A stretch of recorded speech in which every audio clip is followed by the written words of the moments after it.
The rain hammered against the grimy windows of New Geneva Station, each droplet carrying the metallic tang of industrial pollution that had become as much a part of the air as oxygen itself. Pulled his worn jacket around his shoulders as he navigated the narrow alleyways that snaked between the towering residential blocks.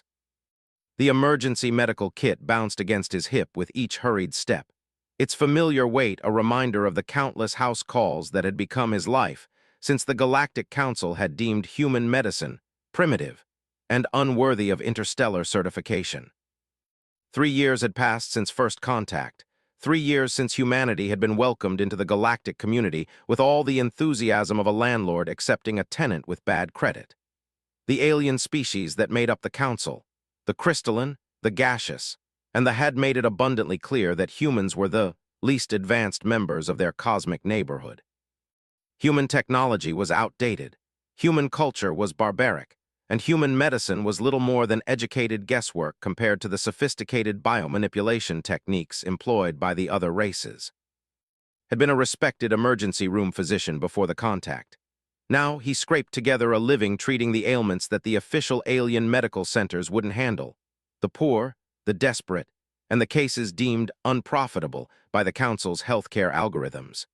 The irony wasn't lost on him that in a galaxy full of advanced civilizations, he'd somehow become the equivalent of a back-alley doctor. His destination tonight was Sector 7, one of the few remaining purely human neighborhoods on the station. The message had been brief and desperate. A child was hurt, possibly dying, and the family couldn't afford the astronomical fees charged by the Council medical facilities. It was the kind of call that never turned down, regardless of his own exhaustion or the danger involved in wandering the station's darker corners after midnight. The alley where he'd been directed to meet his contact was a narrow slash between two crumbling apartment buildings, lit only by a single flickering bioluminescent strip that cast eerie shadows on the damp walls. Checked his chronometer. He was 5 minutes early, which meant he had 5 minutes to wonder if he was walking into some kind of trap. It wouldn't be the first time someone had used the promise of a sick child to lure him into an ambush, though usually the goal was robbery rather than anything more sinister. A sound from deeper in the alley caught his attention, a soft whimpering that made his blood run cold. It was the sound of pain, raw and desperate, and it was coming from something small. Activated the emergency beacon on his medical kit, more out of habit than any real hope that station security would respond to a call from this neighborhood, and moved cautiously toward the source of the sound. What he found in the shadows made him stop dead in his tracks. Huddled against the base of a massive garbage disposal unit was a creature unlike anything he'd ever seen before. It was roughly the size of a human 8-year-old, with pale blue skin that seemed to shimmer even in the dim light. 4 arms protruded from its torso, each ending in delicate hands with too many fingers, and its head was larger than human proportions would suggest, dominated by enormous black eyes that reflected the light like dark mirrors. Most striking of all were the wings, gossamer-thin membranes that sprouted from its shoulders, now crumpled and torn, with what looked like bone fragments protruding from the damaged tissue. The creature's breathing was labored, each exhale producing a small cloud of vapor that glowed faintly in the darkness. One of its legs was bent at an impossible angle, clearly broken, and a pool of luminescent fluid had formed beneath its body. The smell of ozone and something sweetly organic filled the air around it, mixing with the usual industrial stench of the station in a way that made his nose wrinkle. As he knelt beside the injured being, those massive eyes fixed on him with an intelligence that was unmistakably sentient. The creature tried to speak, its voice a melodic whisper that seemed to resonate in harmonics, could feel in his bones rather than hear with his ears. "Please," it said, the word distorted but recognizable thanks to the universal translator that had been implanted in all station residents after contact. "Sir, Mommy can't walk." The simple words hit like a physical blow. This wasn't just an injured alien child. It was an injured alien child looking for help for its mother. He glanced around the alley, searching for any sign of an adult of the same species, and spotted what he'd initially mistaken for a pile of discarded clothing near the opposite wall. Moving quickly, activated the emergency illumination on his medical kit, flooding the alley with clean white light. The pile of clothing, resolved into the form of an adult version of the child's species, clearly female based on the more pronounced curves of her form and the intricate patterns that seemed to be tattooed or naturally occurring on her skin. She was unconscious, her breathing so shallow it was barely visible, and her wings had been completely torn away, leaving only bloody stumps on her back. His medical training kicked in automatically, overriding the part of his brain that was still trying to process the strangeness of the situation. He'd never treated this species before. He'd never even seen them before. But anatomy was anatomy, and the signs of severe trauma were universal. Both mother and child were in critical condition, suffering from what appeared to be a combination of blunt force trauma, blood loss, and exposure. The child's voice came again, weaker this time. "Mommy, please make Mommy walk again." "I'm going to help," said, his voice automatically taking on the calm, reassuring tone he'd perfected during years of dealing with frightened patients. "I'm a doctor. I'm going to take care of both of you." The alien child's eyes widened, and for a moment, something that might have been hope flickered across its features. Then it tried to move toward its mother, crying out in pain as its broken leg shifted. Fresh luminescent fluid seeped from its wounds, and realized that whatever this species used for blood, they were losing too much of it too fast. He opened his medical kit and began pulling out supplies, his hands moving with practiced efficiency. The bioscanners that were standard equipment for treating humans would be useless here. He had no baseline data for this species' physiology. Everything he did would have to be based on visual assessment and educated guesswork, the kind of primitive medicine that the Council looked down upon. But as he began to work, cleaning wounds and stabilizing broken bones with the materials at hand, felt something he hadn't experienced in months: the satisfaction of using his skills to save lives. It didn't matter that these weren't human lives, or that he had no idea what he was doing beyond applying basic trauma care principles. What mattered was that two beings were dying, and he was the only one there to help them. The child watched his every move with those enormous black eyes, occasionally whispering reassurances to its unconscious mother in the same melodic language. Despite its own obvious pain, its primary concern seemed to be for the adult, a level of emotional maturity that struck as both heartbreaking and admirable. "What's your name?" asked as he worked, partly to keep the child conscious and partly because he'd learned that talking helped patients focus on something other than their pain. "Lyra," came the whispered response. "Lyra of the morning wind, Mommy is Sira who sings to stars." The names were beautiful, poetic in a way that suggested a culture rich in artistry and meaning. It made the violence that had been done to them seem even more senseless. Had seen enough trauma cases to recognize the signs. This hadn't been an accident. Someone had attacked this mother and child, had deliberately broken their wings and left them to die in this forgotten corner of the station. "Who did this to you, Lyra?" he asked gently as he splinted her broken leg with materials from his kit. The child's expression darkened, and when she spoke, her voice carried a tremor of fear that went beyond physical pain. "The metal voices. They said we steal taking their sky paths. They said no flying for wing-broken ones." Felt his jaw clench as the implications sank in. The metal voices could only refer to the species that dominated much of the station's transportation and shipping infrastructure. Their voices had a distinctly metallic quality due to the way their respiratory systems functioned, and they were notoriously territorial about anything they perceived as encroaching on their domain. If they had attacked this mother and child for flying in what they considered their airspace, then this wasn't just a random act of violence. It was a hate crime, possibly even a sanctioned enforcement action. The thought made his hands tremble with anger as he continued working, but he forced himself to maintain the clinical detachment that had served him well during his years in emergency medicine. The adult Sira began to stir as worked on cleaning and bandaging her wounds. Her eyes opened slowly, revealing the same enormous black orbs as her daughter, and she immediately tried to sit up despite her obvious weakness. "Lyra," she whispered, her voice even more melodic than her daughter's but strained with pain and fear.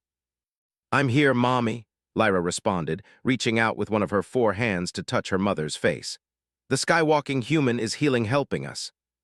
Sira's gaze shifted too, and he saw a complex mix of emotions play across her alien features: gratitude, wariness, and something that might have been surprise. When she spoke, her words were directed at him, though her voice was so weak he had to lean closer to hear. "Human healer, why do you aid wing-broken ones? Your kind serves the council voices now."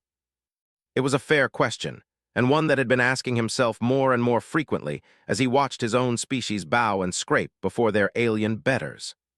Why was he here, risking his own safety to help two beings he'd never met, when he could be safe at home pretending that the injustices of the galaxy weren't his problem?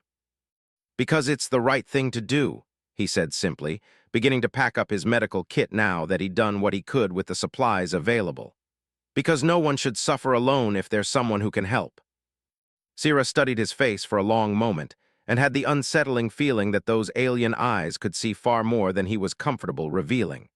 Finally, she nodded slowly, a gesture that seemed universal across species. "The wing-broken ones will remember the skywalking human's kindness," she said formally, as if making some kind of official declaration. Was about to respond when the sound of heavy footsteps echoed from the mouth of the alley. He turned to see three figures silhouetted against the streetlights beyond, tall, angular shapes that could only belong to enforcement officers. Their metallic voices carried clearly in the still air as they conversed in their own language and didn't need a translator to understand the tone of cruel satisfaction in their words. "They're coming back," Lyra whispered, pressing herself closer to her mother with obvious terror. "The metal voices are coming back." Felt his heart rate spike as the full danger of the situation became clear. If they found him here with these two wounded aliens, it would be easy enough for them to claim he was interfering with official enforcement actions. At best, he'd lose his informal medical practice and be banned from the station. At worst, he might disappear entirely, just another human who'd forgotten his place in the new galactic order. But as he looked down at Lyra and Sierra, both still badly injured despite his best efforts, realized that running wasn't an option. They couldn't move fast enough to escape, and even if they could, where would they go? The station's official medical facilities wouldn't treat them without payment they clearly didn't have, and the human quarters weren't safe from enforcement actions. The footsteps were getting closer now, and could hear the distinctive chittering sound that made when they were excited or aggressive. In a few moments, they would round the corner and see the little group huddled in the shadows. Had perhaps 30 seconds to make a decision that could change everything. He looked down at his medical kit, then at the two aliens who had trusted him enough to let him help them. The weight of that trust settled on his shoulders like a physical burden, and he realized that this moment was going to define not just his own future, but potentially the future relationship between humanity and the other species that had been dismissed or marginalized by the Council. Taking a deep breath made his choice. He stood up, placing himself between the approaching and the wounded mother and child, and began preparing for the confrontation that would either save two innocent lives or destroy his own. The three enforcement officers rounded the corner with the predatory grace of apex predators who had cornered their prey. Each stood nearly 8 feet tall, their exoskeletons gleaming dully in the flickering light of the alley's single illumination strip. Their compound eyes reflected the light in thousands of tiny fragments, creating an unsettling kaleidoscope effect, while their mandibles clicked rhythmically in what had learned was either excitement or aggression, possibly both. The lead officer, distinguished by the additional scarification patterns across his thorax that marked him as senior ranking, tilted his triangular head as he spotted standing protectively in front of the wounded aliens. When he spoke, his voice had the characteristic metallic resonance of his species, amplified by the acoustic properties of the narrow alley. "Human inferior," he said, the universal translator rendering his words with mechanical precision while somehow still conveying the disdain in his tone. "You interfere with justice enforcement. Remove yourself from our territory claim or face consequences punishment." Felt his mouth go dry, but he forced himself to remain standing. Behind him, he could hear Lyra's frightened whimpering and Sierra's labored breathing. The smell of their luminescent blood was still strong in the air, a constant reminder of how badly they'd been hurt and how desperately they needed proper medical care. "This isn't territory," said, surprised by how steady his voice sounded. "This is Sector 7, designated as neutral residential space under the station accords." The lead officer's mandibles spread wider, revealing rows of serrated cutting edges that had evolved for tearing through tough plant fibers, but worked equally well on softer materials. "Station accords apply to recognized species entities only. Wing-broken thieves are not recognized. They still take skypaths designated for commerce flight. Punishment enforcement is justified legal." "They're children," said, taking a half-step forward despite every instinct screaming at him to run. "A mother and her daughter. They're not thieves, they're refugees." One of the other officers chittered something in the native language, too rapid for the translator to parse. The leader responded with a harsh clicking sound that needed no translation. It was clearly amusement, the sound of something that found the situation entertaining rather than concerning. "Human inferior shows ignorant stupidity," the leader continued in translated speech. "Wing-broken species has no legal status recognition under council law structure. They exist only by tolerance sufferance. When tolerance sufferance is withdrawn, existence privilege ends." The casual way he spoke about ending lives made blood run cold. These weren't just enforcement officers carrying out harsh but legal actions. They were executioners, operating under laws that apparently didn't recognize certain species as having any rights at all. The realization struck him with devastating clarity. This wasn't about stolen airspace or commercial rights. This was about systematic oppression, the kind of institutionalized cruelty that civilizations used to justify genocide. "The Council Charter guarantees protection for all sentient species," said, grasping for any legal framework that might protect Sierra and Lyra. "Article 7 specifically states that." "Human inferior mistakes Council Charter for station law structure," the leader interrupted, taking a step closer. Could smell the sharp, chemical odor of pheromones, probably indicating aggression or territorial assertion. "Station law structure is determined by dominant species groups, are dominant in commercial flight sectors. Wing-broken species violated commercial flight sectors. Enforcement action is justified legal." Behind, Sierra tried to speak, her voice barely audible. "Human healer, you must go leave. Metal voices will harm damage you for helping wing-broken ones. Take flight escape while sky paths remain open." Glanced back at her, seeing the genuine concern in those enormous black eyes despite her own desperate situation. The fact that she was more worried about his safety than her own only strengthened his resolve. He turned back to face the officers, his hands clenched into fists at his sides. "I'm not leaving," he said firmly. "These two are under my medical protection as a licensed physician. Any action taken against them while they're receiving emergency treatment would violate Galactic Medical Convention protocols."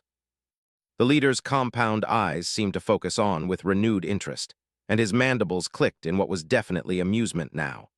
"Human inferior claims medical authority status. Records show human medical practice is primitive inferior, not recognized by Council Medical Authority Board." "The Galactic Medical Convention predates Council authority," replied, hoping his bluff would hold. "It's part of the foundational treaties that established cooperation. Even if human medicine isn't formally recognized, emergency medical protection laws still apply." For a moment, the alley fell silent except for the sound of rain pattering against the walls and Lyra's quiet whimpering. Could practically see the calculations happening behind those alien compound eyes as the leader processed this information. The truth was, had no idea if the Galactic Medical Convention even existed, much less whether it would protect anyone in this situation. But he was banking on the fact that the bureaucratic mind would be cautious about violating treaties they weren't completely familiar with. The second officer chittered something urgent to the leader, who responded with a sharp hiss. Then the leader stepped forward again, close enough that could see his own reflection thousands of times in those compound eyes. "Human inferior shows courage stupidity," the officer said, his metallic voice dropping to a lower register that somehow made it more menacing. "But courage stupidity does not create legal protection status. Galactic Medical Convention applies only to recognized medical practitioners healers. Human medical practice is not recognized legitimate." Felt his heart sink as his bluff crumbled, but before he could respond, an unexpected voice cut through the tension in the alley. "Actually, it is." Everyone turned toward the mouth of the alley, where a new figure stood silhouetted against the street lights. As the newcomer stepped into the light cast by his medical kit, he revealed himself to be human, tall and lean, with graying hair and the kind of weathered face that spoke of years spent dealing with difficult situations. He wore the dark blue uniform of station administration, with the gold insignia that marked him as senior diplomatic staff. "Ambassador Harrison," the lead officer said, his tone noticeably more respectful but still carrying an undercurrent of hostility. "This does not concern Council diplomatic authority. This is internal security enforcement action." Ambassador Harrison smiled, but there was no warmth in the expression. On the contrary, officer, this concerns me very much. You see, Doctor here is operating under a special medical exemption that I personally authorized 3 months ago. Blinked in surprise, having no memory of meeting this man or receiving any sort of exemption. But Harrison continued speaking with the calm confidence of someone used to navigating complex political situations. The exemption allows qualified human medical practitioners to provide emergency care to any sentient being within station boundaries, regardless of species recognition status or ability to pay. It's part of a broader humanitarian aid initiative that the Council approved to. How did they put it? Allow humans to make themselves useful despite their primitive medical techniques. The three officers exchanged rapid chittering in their native language, their agitation clearly visible in the way their mandibles clicked and their antennae twitched.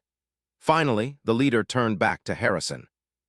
No record exists of such authorization exemption in security database files. Of course not, Harrison replied smoothly. It's classified under diplomatic immunity protocols. Would you like me to contact Council Central and have them verify the authorization? I'm sure they'd be happy to explain why security forces are interfering with an approved humanitarian operation. The threat was subtle but clear. If they pushed this issue, they'd be the ones facing questions about exceeding their authority. Watched the leader's compound eyes shift between Harrison and the wounded aliens behind, calculating the political cost of different courses of action. Wing-broken species still violated commercial flight sectors, officer said finally, but his tone had lost some of its earlier certainty. Violation punishment has been administered completed. No further enforcement action required. Excellent, Harrison said with that same cold smile. Then you won't mind if Doctor completes his medical treatment and arranges for his patients to be transported to proper medical facilities. The leader's mandibles clicked once more, but he stepped backward, gesturing for his subordinates to do the same. Medical treatment healing may proceed, but wing-broken species will not use commercial flight sectors again. Next violation offense will result in permanent termination ending. With that ominous warning, the three officers turned and stalked out of the alley, their heavy footsteps echoing off the walls until they faded into the general noise of the station's nighttime activity. Felt his knees go weak with relief, only now realizing how much adrenaline had been flooding his system during the confrontation. Ambassador Harrison waited until the officers were completely out of sight before turning to with a wry expression. Well, Doctor, that was either very brave or very stupid, possibly both. You saved our lives, said, still trying to process what had just happened. But I don't understand, who are you, and what was that about a medical exemption? Harrison glanced down at Sierra and Lyra, his expression softening slightly as he took in their injuries. Ambassador Richard Harrison, Earth Diplomatic Corps. As for the exemption, well, let's just say it exists now. I'll have the paperwork filed by morning. You can do that. One of the few advantages of being considered primitive by the Council, Harrison replied. They don't pay much attention to our internal administrative processes. As long as we don't cause them any significant problems, they're happy to let us handle our own affairs. Knelt back down beside his patients, checking their vital signs as best he could without proper equipment for their species. Both were stable for the moment, but they still needed real medical care, not just the field dressing he'd been able to provide. They need to get to a medical facility, he said. But the Council hospitals won't treat them without payment they don't have, and I don't have the equipment to handle their injuries properly. Harrison nodded thoughtfully. What about the underground clinics in the human quarters? I know several doctors who've been treating non-human patients off the books. The equipment there isn't designed for their physiology, explained. Their blood chemistry is completely different from anything I've seen before, and their wing structure is unlike any other flying species on the station. They need specialists. Or, Sierra said weakly from where she lay, they need someone who understands that healing care comes from more than just machine tools and medical knowledge learning. Both humans turned to look at her, surprised by the strength in her voice despite her obvious pain. Lyra had managed to position herself so that she could hold one of her mother's hands, and noticed that the luminescent quality of their blood seemed slightly brighter when they were touching. What do you mean? Harrison asked gently. My people, though, we heal differently than other skywalking species, Sira explained, her words coming slowly but clearly. We heal through connection bonding, through shared life energy flowing between family groups and trusted friends. But this can only work when the healer-helper truly cares for the wounded ones, when the healing comes from heart emotions as well as hand skills. She looked directly at as she spoke, and he felt something strange pass between them. Not physical, but emotional, a sense of recognition that transcended species boundaries. The metal voices broke our wings and hurt our bodies' forms, but they could not break our spirit scores. The skywalking human has already begun true healing care by choosing to help protect when helping protecting meant danger risk. This is the beginning of connection bonding. Stared at her, trying to understand what she was saying. Are you telling me that your species heals through some kind of empathic connection? Not just healing, Lyra added, her young voice carrying surprising wisdom. Growing learning, creating making, even flying soaring, all best things happen when heart spirits connect bond with others. Harrison let out a low whistle. That explains why they were so hostile. Their entire culture is built around individual achievement and territorial control. A species that derives power from cooperation and emotional connection would be seen as a direct threat to their worldview. More than that, realized, pieces of the puzzle beginning to fall into place in his mind. If they can heal through empathic bonding, they might not need the expensive medical technology that the council species rely on. They could provide medical care to other marginalized species, the ones who can't afford council hospitals. That would make them competition, Harrison agreed grimly. And the council doesn't like competition, especially from species they've classified as primitive or unrecognized. Sira struggled to sit up, her luminescent blood pulsing more brightly as emotion flickered across her alien features. The skywalking human understands the truth reality. This is why we came to Metal Station, why we left Home Nest World behind. Many species suffer hurt under council rule control, but council medical facilities only serve those who can pay tribute. We wanted to offer healing help to all who needed, regardless of species type or wealth status. And the found out about it, concluded. They couldn't let you establish a free clinic that might compete with the council medical monopoly. Not just, Lyra said sadly. All council species benefit from keeping other species weak-dependent. If wing-broken ones show that cooperation bonding creates strength power, other species might begin to question out council authority control. The implications of what they were saying hit like a physical blow. This wasn't just about one mother and daughter being attacked for flying in the wrong airspace. This was about a systematic effort to suppress any alternative to the council's power structure, to ensure that smaller species remained dependent and controllable. And somehow, in this forgotten alley on a backwater space station, he'd stumbled into the middle of it. We need to get you both proper medical care, said finally, pushing aside the larger political implications to focus on the immediate problem. But first, I need to understand how this empathic healing works. If there's a chance I can help you recover enough to travel safely, we need to take it. Sira's enormous black eyes fixed on his face, and felt that strange sense of connection again, stronger this time. Connection bonding requires trust-sharing, skywalking human. Are you prepared to open your heart-spirit to wing-broken ones you barely know understand? Thought about the question seriously. In the past 3 years, he'd watched his own species submit to alien authority, accepting second-class status in exchange for protection and technology. He'd seen the gradual erosion of human dignity and independence, and he'd felt powerless to stop it. But here, in this alley, facing 2 wounded beings who had risked everything to help others, he finally had a chance to take a stand. Not just for them, but for the principle that compassion and cooperation could triumph over oppression and control.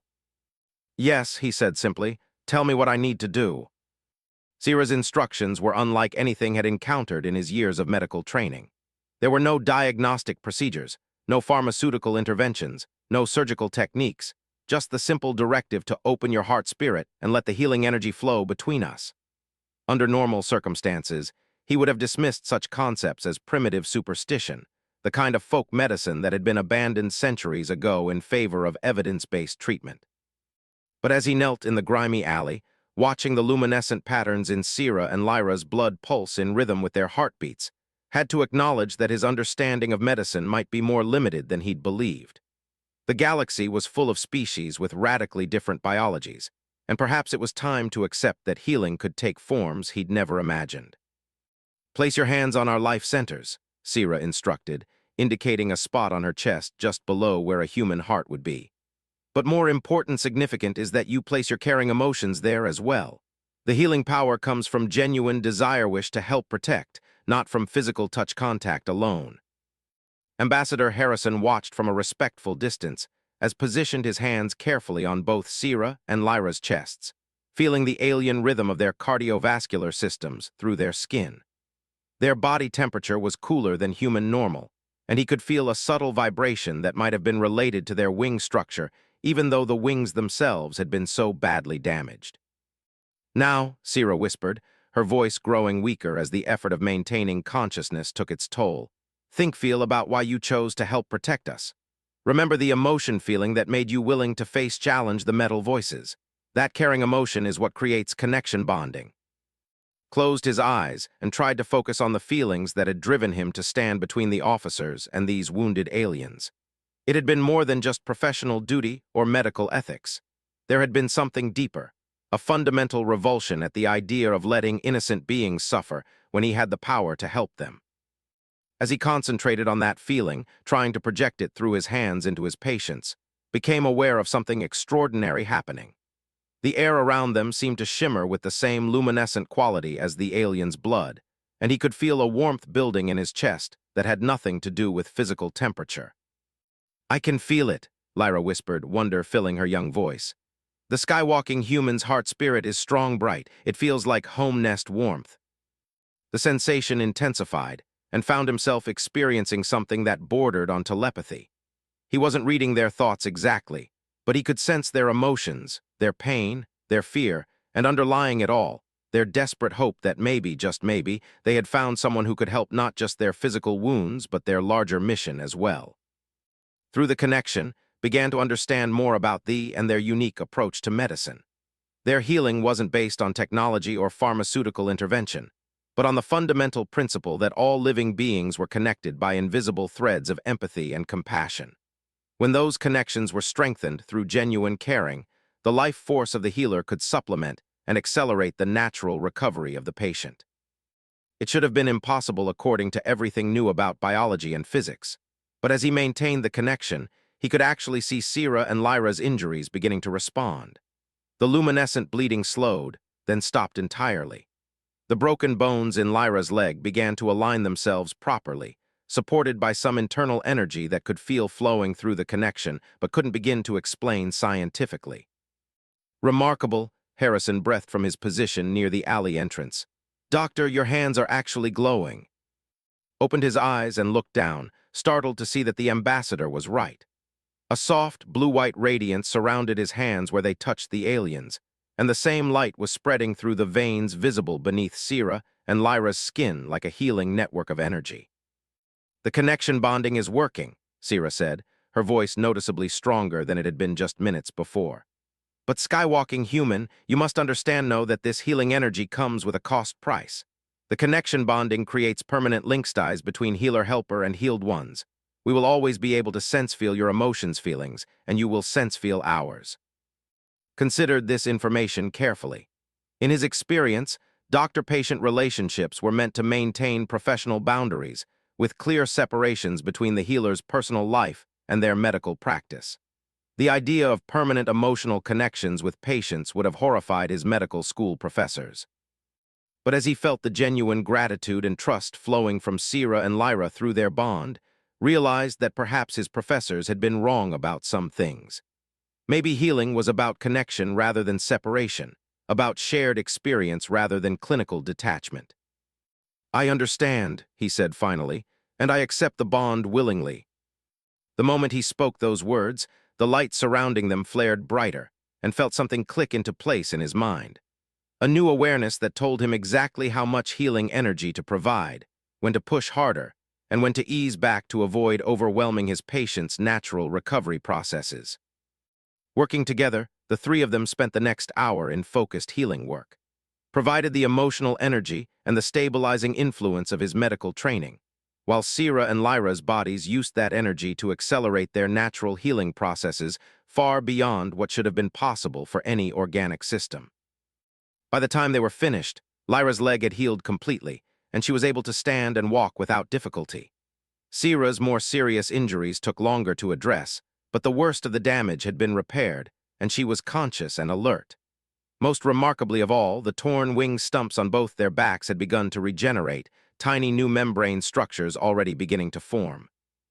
Wing's flight will return in time passage, Sierra explained, flexing her shoulders experimentally. Not quickly soon, but connection bonding has ensured that metal voices could not permanently steal our sky-dancing abilities. How long until you can fly again? Asked, still amazed by what they had accomplished together. Month seasons, perhaps a full-year cycle, Lyra answered. But we are alive surviving and healing mending, which seemed impossible hopeless when the metal voices left us to die fade. Harrison approached the group as they prepared to leave the alley. Doctor, what you've just done is going to change everything. If word gets out that human medical practitioners can facilitate alien healing through empathic bonding, it will completely alter humanity's position in the galactic community. Nodded, understanding the implications.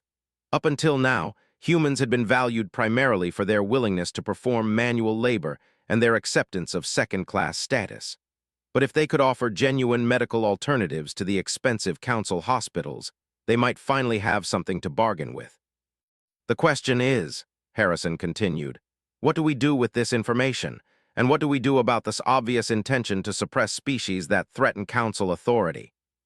First, Sierra said firmly, we must establish safe healing place for marginalized species groups. The metal voices will not be satisfied with attacking just wing-broken ones. They will target any species that offers alternative choice to council control authority. You're talking about starting an underground medical network, realized. Using empathic bonding techniques to provide care for species that can't afford or can't access council medical facilities. More than that, Lyra added, her young voice carrying surprising determination. We must show other species how to create their own connection bonding networks. The healing power grows stronger when more heart-spirits join together unified. The audacity of what they were suggesting took breath away. They weren't just talking about providing alternative medical care. They were talking about fundamentally challenging the Council's power structure by demonstrating that cooperation and mutual aid could be more effective than hierarchical control and economic exploitation. It was exactly the kind of dangerous thinking that had gotten Sierra and Lyra attacked in the first place. But it was also, realized, exactly what the galaxy needed. For too long, the smaller species had accepted their marginalized status, believing they had no choice but to submit to council authority. But if they could learn to work together, to share resources and support each other through empathic bonding networks, they might be able to create an alternative power structure based on cooperation rather than domination. It's going to be incredibly dangerous, Harrison warned. The Council won't tolerate open challenge to their authority, and they have already demonstrated their willingness to use violence to suppress potential threats. All important significant changes involve danger risk, Sierra replied. But connection bonding gives strength power to face danger risk together unified rather than alone isolated. As they made their way out of the alley and into the relative safety of the main corridors, felt the weight of the decision he was making. By accepting the empathic bond with Sierra and Lyra, he had committed himself not just to their healing, but to their cause. He was no longer just a doctor trying to help individual patients. He had become part of a movement that could either transform the galaxy or get them all killed. Through the bond, he could sense Sierra and Lyra's emotions, and he knew they were feeling the same mixture of hope and fear that was coursing through his own heart. But underneath those surface emotions was something deeper and stronger, the absolute conviction that what they were doing was right, regardless of the personal cost. Where do we start? Asked as they reached Harrison's transport vehicle, a sleek diplomatic shuttle that would provide both protection and legitimacy for their journey. With the others, Sierra said simply. There are many species groups on this station and others who have been pushed to margins edges by council policies. Wing-broken ones were not the only ones seeking to establish healing centers for abandoned ones. The in Sector 12, Harrison added thoughtfully. They've been providing food distribution services for families that can't afford council ration prices, And the collective in the lower levels, they've been running informal schools for children whose species aren't included in the official education system. Each group gathering is a thread in larger weaving pattern, Lyra observed. When threads connect bond together, they create strong fabric structure that cannot be easily torn. As they climbed aboard the shuttle, realized that he was no longer the same man who had set out to answer a simple medical call a few hours earlier. The empathic bonding process had changed him in ways he was only beginning to understand, connecting him not just to two alien patients, but to a larger network of beings committed to mutual aid and cooperative resistance. The shuttle lifted off smoothly, carrying them away from the scene of violence toward an uncertain but hopeful future. Through the viewport, could see the lights of the station stretching out below them, millions of beings from dozens of species, most of them struggling to survive under a system that valued profit over compassion, control over cooperation. But now, for the first time since contact, he had a sense that change might be possible, not through violence or political revolution, but through the simple but radical act of caring for one another across species boundaries. The healing power that flowed between connected hearts might just be strong enough to transform a galaxy built on exploitation into something better. "What do we tell the others when we find them?" asked as the shuttle set course for Sector 12. Sira's answer came through the empathic bond as much as through spoken words, carrying the full weight of her hope and determination. "We tell them that the healing time has begun." 3 weeks after the night in the alley, stood in what had once been an abandoned warehouse in Sector 12, watching something unprecedented unfold before his eyes. The vast space had been transformed into a bustling medical center, unlike anything the galaxy had ever seen, not because of advanced technology or sophisticated equipment, but because of the revolutionary healing methods being practiced within its walls. They had been the first to join their growing network. These graceful, bird-like beings possessed an innate understanding of energy flow that made them natural partners for empathic healing work. Their leader, an elderly female named Windthrough Leaves, had taken one look at the bond between Sira and Lyra and immediately grasped its potential. "Your species calls it bedside manner," she had told during their first meeting. "But what you've discovered with the winged dancers is that the manner is the medicine. When healer and patient truly connect, the body remembers how to heal itself." Now, as moved through the warehouse-turned clinic, he could see that understanding being put into practice in dozens of different ways. In one corner, a healer worked with an injured laborer, using a combination of sonic frequencies and empathic bonding to help repair damage to the creature's crystalline internal structure. Nearby, Sira guided a group of young medical students from various species through the basic principles of connection-based healing. The medical students were perhaps the most surprising development.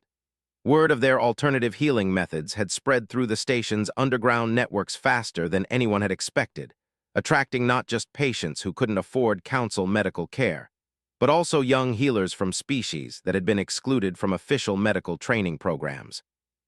"The council medical academies only accept students from recognized species," explained a reptilian saurian who had been studying healing arts on his own for years before finding their clinic. "They say our mental development is too limited for advanced medical concepts, but your empathic bonding techniques work better for us than their machine-based methods ever did." Had been skeptical at first, concerned about training medical students without proper accreditation or oversight. But as he worked with these eager young healers, he began to realize that their natural empathic abilities often compensated for any gaps in formal education. More importantly, they brought perspectives and insights from their own species' healing traditions that enriched the growing body of knowledge being developed at the clinic. The collective had contributed their own unique abilities to the network. These telepathic beings could facilitate healing connections across language and cultural barriers, allowing healers to work with patients even when they shared no common communication methods. Through intermediaries, had successfully treated patients from species he'd never encountered before, relying entirely on empathic feedback to guide his medical interventions. But perhaps the most significant contribution came from an unexpected source. Doctor had arrived at the clinic 2 days ago, carrying forged identification papers and a desperate story about fleeing her position at the council's primary medical facility. "I've been working in their xenobiology research division for 18 months, she explained during their private meeting. "What I've learned about their medical practices would horrify you. They deliberately withhold treatments from non-council species, not because they can't afford to pay, but because keeping them sick and dependent serves council political interests. Its revelations had confirmed growing suspicions about the true nature of the galactic medical system. The council wasn't just providing expensive health care to those who could afford it. They were actively perpetuating a system designed to keep marginalized species weak and controllable. They have cures for the mineral deficiency syndrome that's been devastating their population for decades, continued, her voice tight with anger. Simple protein supplements that would cost almost nothing to synthesize, but instead, they sell expensive symptom management drugs that ensure the remain dependent on council suppliers. Why are you telling me this? Had asked. Because what you're doing here represents the first real alternative to their system that I've ever seen, she replied. And because I can't continue to be complicit in their crimes against sentient beings. Defection had brought them more than just information. She had also smuggled out portable medical fabrication units that could synthesize basic medications and medical supplies. Combined with the empathic healing techniques they'd been developing, these resources allowed the clinic to provide a level of care that rivaled anything the council facilities could offer.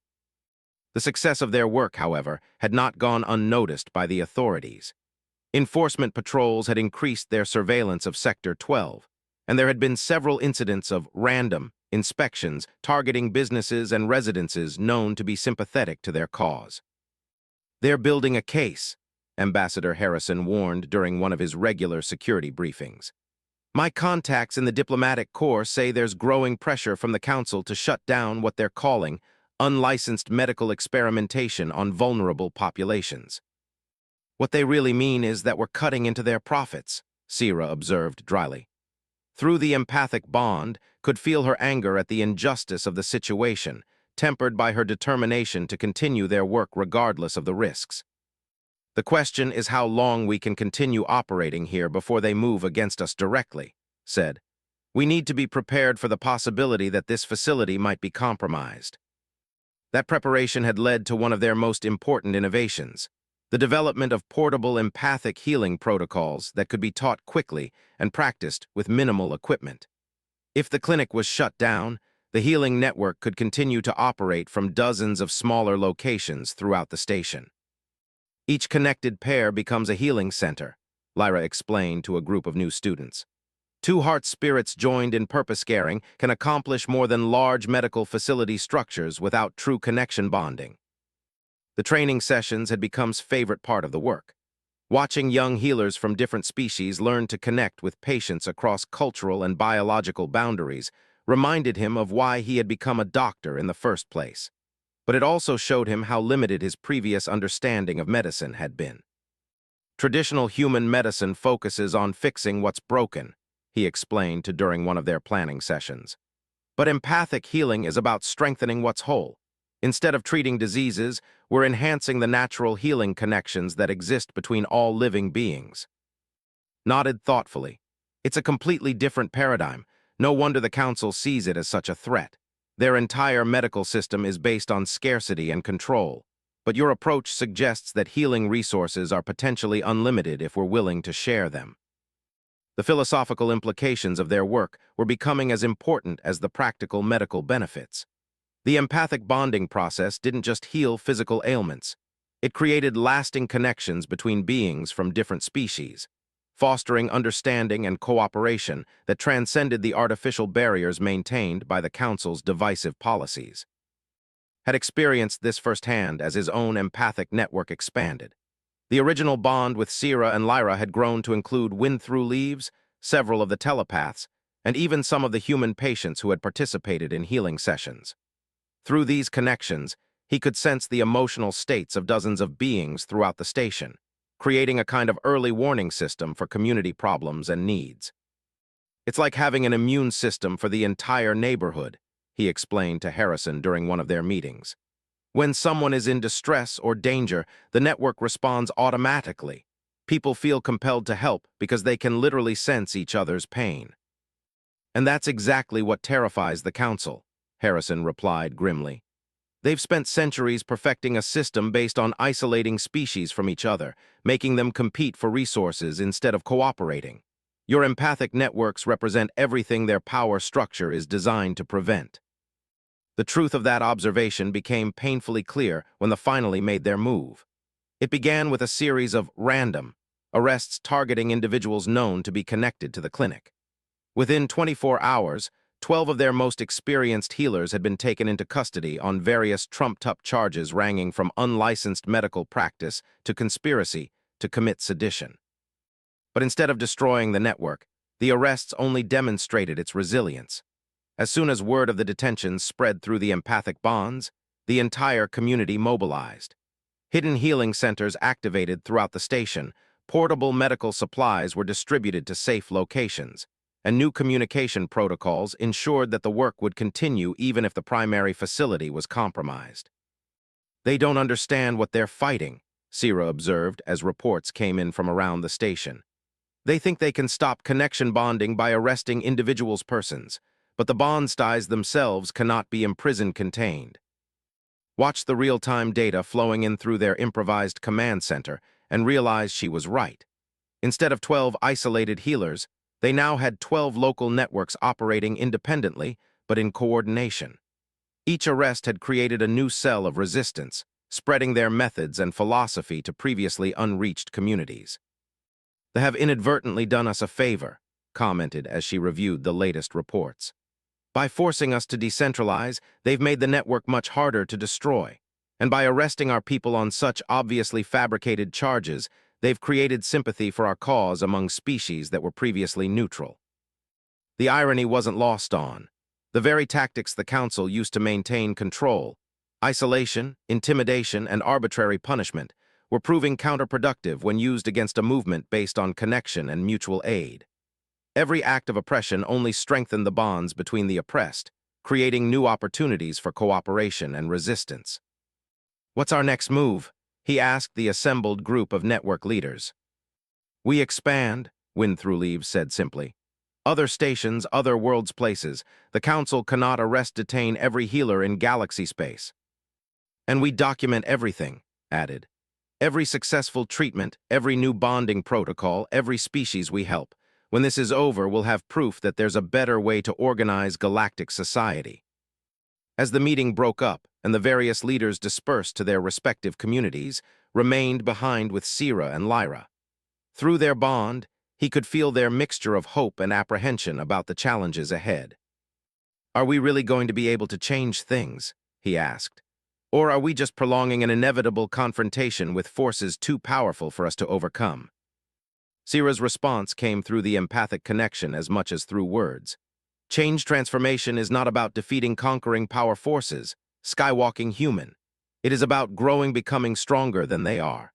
When enough heart spirits connect in purpose-caring, even greatest oppression control cannot stand against the healing light they create together." Looking around the warehouse that had become the symbol of their resistance, felt the truth of her words. 3 weeks ago, he had been a lone doctor trying to save 2 injured aliens. Now he was part of a network that spanned multiple species and was rapidly spreading across the galaxy. The healing had begun, and nothing the Council did could stop it from spreading. 6 months after that fateful night in the alley, stood before the Galactic Council Assembly, representing not just humanity, but an unprecedented coalition of 47 previously marginalized species. The grand chamber that had once seemed designed to intimidate lesser beings now felt different, not because the architecture had changed, but because the beings filling it had transformed from supplicants into equals. The numbers alone told an extraordinary story. What had begun as a single underground clinic had grown into a network spanning 12 star systems, with over 10,000 active empathic healers providing care to populations that had been abandoned by the official medical system. More significantly, the healing networks had evolved beyond mere medical practice to become the foundation for an entirely new form of cooperation. "The data is irrefutable," said, his voice carrying clearly through the chamber's acoustic systems as he presented their findings. "Empathic bonding techniques have achieved treatment success rates that exceed Council medical facilities by an average of 43%, while operating at less than 5% of the cost." The crystalline form of senior counselor shimmered with agitation, prismatic light fracturing angrily through its translucent structure. "These statistics are irrelevant. The procedures described are not recognized medical practice under Council protocols.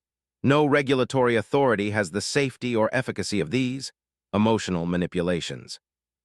With respect, Senior Counselor, interrupted Doctor, who now served as the scientific coordinator for the healing networks, we have over 50 peer-reviewed studies documenting our methods and results. The regulatory vacuum exists because the Council has systematically excluded non-member species from participating in official medical research. Behind, the delegation that had gathered to support their presentation represented a cross-section of galactic society that had never before been seen in the assembly chamber. Sierra and Lyra sat in the front row, their wings fully regenerated and gleaming with health. Wind Through Leaves perched beside them, her grace a stark contrast to the rigid formality of the council chambers. Representatives from the mining collectives, the Saurian agricultural cooperatives, and dozens of other species filled the gallery behind them. The question before this assembly, continued, is not whether our methods meet your regulatory standards, but whether your regulatory standards serve the needs of the galaxy's population. We have demonstrated that effective healing can be achieved through cooperation and mutual aid rather than expensive technology and hierarchical control. The response from the council members was immediate and predictably hostile. The gaseous form of Counselor K expanded menacingly as it spoke through its translation apparatus. This assembly will not legitimize primitive medical practices that undermine established healthcare systems. The accusations of deliberate neglect are unfounded and inflammatory. Are they? Stepped forward, activating a holographic display that showed medical supply distribution patterns across council space. These are your own records, obtained through Freedom of Information requests filed by member species. They clearly show that effective treatments for prevalent diseases among non-council species have been available for decades, but deliberately from general distribution. The holographic evidence was damning in its clarity. Treatment protocols for mineral deficiency, respiratory infections, and dozens of other conditions were clearly documented in council medical databases, complete with production costs that were a fraction of the symptomatic treatments actually provided to affected populations. Furthermore, continued relentlessly, our analysis of council medical research priorities shows a clear bias toward developing treatments that create dependency rather than providing cures. The pattern is too consistent to be accidental. A ripple of agitation passed through the council members, their various forms of communication creating a cacophony of clicks, whistles, and electromagnetic pulses. Could feel the tension in the chamber through his empathic bonds, but he could also sense something else. Uncertainty. For the first time, the council was facing organized opposition that couldn't be dismissed as primitive or irrelevant. Counselor, the same officer who had confronted them in the alley months earlier, rose from his position with characteristic metallic authority. These allegations are serious and will be investigated through proper channels. However, this assembly must address the immediate security concerns posed by unlicensed medical networks operating outside regulatory oversight. Security concerns? Sierra stood gracefully, her forearms moving in the ritual gestures of formal address that her species used for diplomatic communication. The only security threat danger comes from those who would deny healing care to beings in need suffering. Our network's connections have brought peace harmony to communities that suffered hurt under council neglect abandonment. Through the empathic bonds that now connected him to healers across the galaxy, could sense the truth of Sierra's words being echoed in countless locations. Crime rates had plummeted in areas where healing networks operated. Interspecies conflicts had virtually disappeared as beings who had shared empathic healing experiences found it impossible to maintain the prejudices that had previously divided them. The evidence speaks for itself, added Wind Through Leaves, her melodic speech requiring no translation for its emotional content to be understood. Where your system created competition and scarcity, our networks have fostered cooperation and abundance. Where your policies isolated species from each other, empathic bonding has created understanding across biological and cultural barriers. Ambassador Harrison, who had been observing silently from the diplomatic gallery, finally rose to address the assembly. The Earth delegation wishes to formally propose a resolution establishing empathic healing networks as a recognized alternative to council medical services, with full protection under cooperation treaties. The formal proposal triggered another wave of agitation among the council members, but noticed something different in their responses this time. The angry certainty that had characterized their earlier statements was being replaced by calculation and concern. They were beginning to understand that this wasn't just a challenge to their medical monopoly. It was a fundamental threat to the power structure that maintained their authority. Such a proposal would require extensive review and approval by medical regulatory committees, senior counselor said carefully. The safety implications of uncontrolled empathic manipulation could be severe. Then let us submit to proper testing, replied immediately. Establish joint research committees with representatives from all interested species. Compare our methods directly with yours in controlled studies. Let the evidence determine policy rather than politics. The suggestion clearly caught the council off guard. They had been prepared to dismiss the healing networks as unscientific superstition, but the offer to submit to rigorous testing was harder to refuse without appearing unreasonable. There are practical difficulties with such an approach, Counselor K said after a moment of consultation with his colleagues. Empathic bonding requires emotional investment that could compromise objective analysis. Only if you assume that emotional investment is incompatible with scientific rigor, countered. But our research suggests that the opposite is true. Healing outcomes improve when practitioners care about their patients as individuals rather than treating them as clinical abstractions. Lyra stepped forward, her young voice carrying surprising authority as she addressed the assembly. Honored council speakers, you speak of danger risk from emotional connection bonding. But where is evidence proof of such danger risk? Our networks have operated for seasons without single case of harm damage from healing bonds. Can your medical facilities' hospitals make same claim statement? The challenge hung in the air like a physical presence. Could see the council members struggling with the implications of what was being proposed. If they accepted formal testing of empathic healing methods, they would be implicitly acknowledging that their current system might be flawed. But if they refused, they would appear to be suppressing medical innovations that could benefit billions of beings across the galaxy. The debate that followed consumed the rest of the session and extended into emergency hearings over the next 3 days, but knew that the real decision wouldn't be made in the assembly chamber.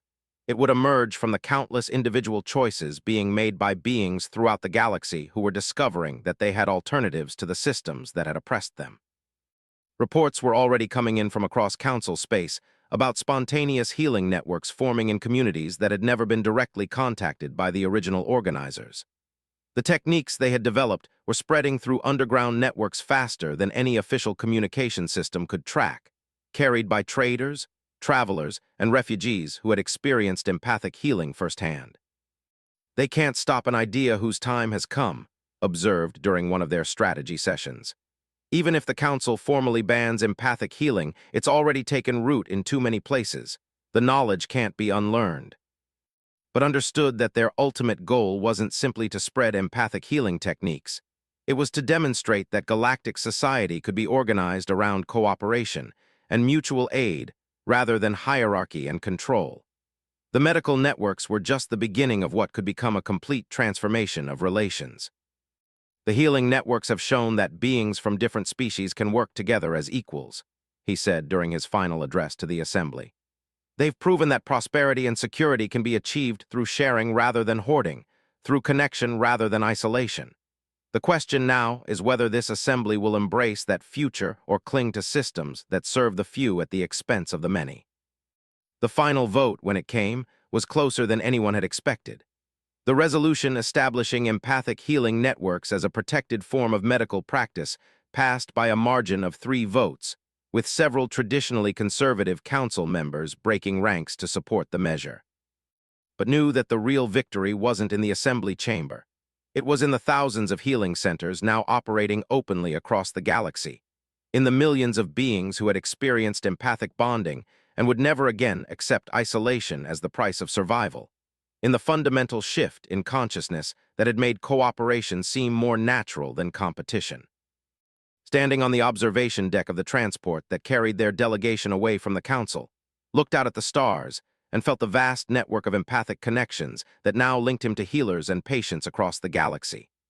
Through those bonds, he could sense the joy and relief of communities that had waited generations for recognition. the determination of young healers committed to expanding their networks, and the hope of countless beings who were discovering that a better future was possible. Sira joined him at the viewport, her regenerated wings catching the starlight as she moved.